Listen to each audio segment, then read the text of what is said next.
Okay, yes. So yeah, we're here today. There's been an event to raise awareness about a particular condition, and at the event, it's a five-a-side football tournament. There's also a dinner, and there was a play, a production play. So I'm not going to talk about the condition or the play. I'm going to let this man to my left introduce himself and tell me a little bit about himself. First of all, if you tell me your name, sir. Simpson Franco. Simpson Franco. Nice to meet you. Pleasure. Likewise, likewise. Yeah. And tell me a little bit about the play and the production.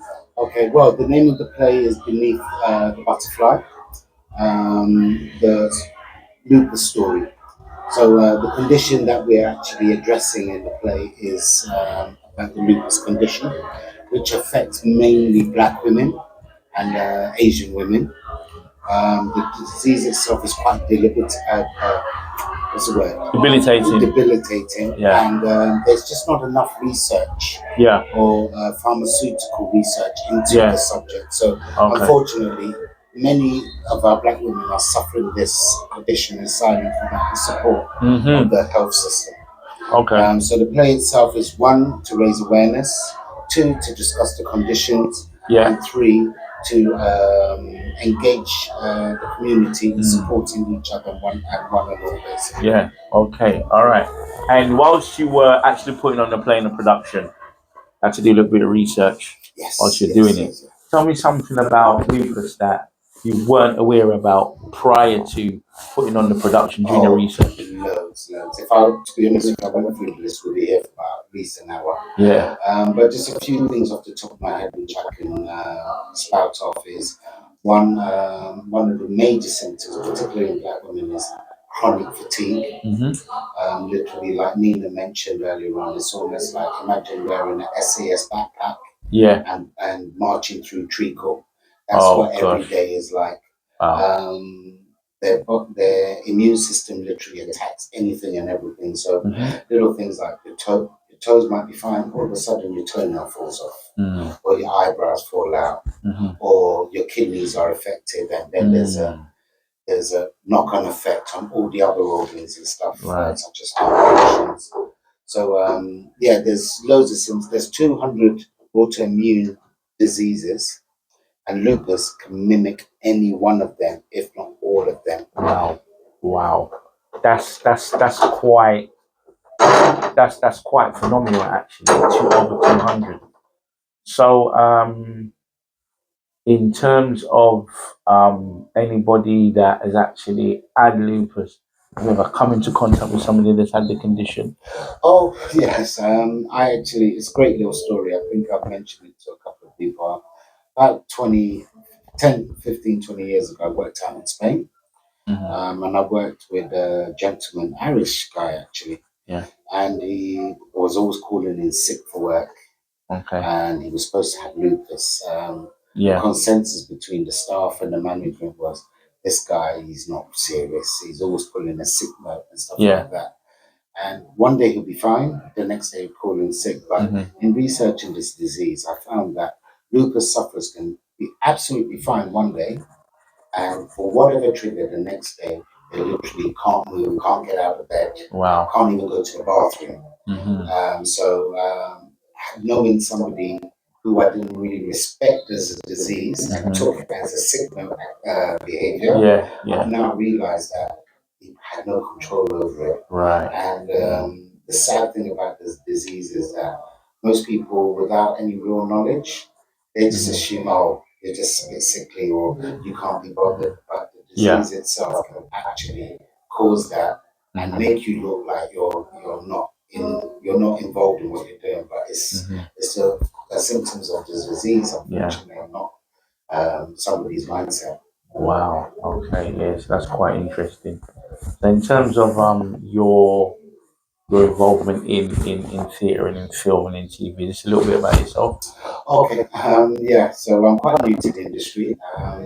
Bit of background about myself to give a bit more context is I've started off working in IT. Studying computer forensics, and I've been consulting for about 10, 15 years. Which was fine. I enjoyed it. I bumped into somebody who suggested I needed to be on TV. I went got a photo shoot. The next day, I was called and cast in a production. I showed up at the production, and lo and behold, it was House of Dragon. Do you hear that? House of Dragons? Just on the off chance. Yeah, and it's not something which I ever planned or expected to do. I've always liked films, I've always liked stage theatre, but never thought I would actually be part of it. So it's really humbling. And I feel blessed to be able to even be part of it. So joined back theatre, Black Arts Production Theatre about a year ago, and I started script writing back in March. So this actual production is actually one of my first pieces of work that's actually been showcased. So I'm hoping to showcase some more. I've got other scripts on other subject matters that hopefully I'll be able to share to the community. Okay. So where can people find you? Socials? Okay, socials. So my acting profile is Simpson Franco _actor. I also have another social platform, which is a so-called media production company, which we call Omega Vision. We're actually doing a lot of collaborations with lots of different organizations, such as BAT, Africa Awake, Omega TV, etc. So my thing, as I might have mentioned previously to other people in the venue today, is that I want to be involved in telling our stories to our people. Basically controlling our narrative and not letting somebody else tell our narratives for us.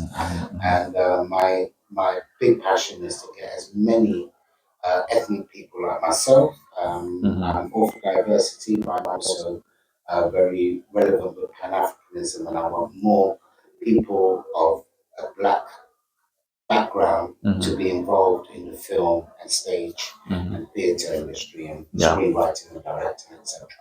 Which is quite important. And for myself, having I went to study sports science and being involved in sports science and sports therapy and sports physio, working in football and being involved in other sports as well. The numbers of people that are playing sport, and then the numbers of people of color who are in roles as physiotherapists and sports scientists and nutritionists and trainers, it's so minimal in relation to the amount of people that are playing. And I just tend to find that it's a challenge trying to identify having representation off the pitch as well as on. Hence the reason why I came up with the name, not just football. Because I'm looking at it's what happens off the pitch is just as important as what happens on the field of play. Definitely. There's not much difference with the film industry from my perception. You get a few people of color like myself and you in front of the camera. But behind it, it's like where's Wally? That is a serious thing of concern, something that I've always found an issue with. So listen, Franco. Absolute pleasure. Pleasure talking to you. Likewise. And I'll put your socials on the page, and you guys can watch.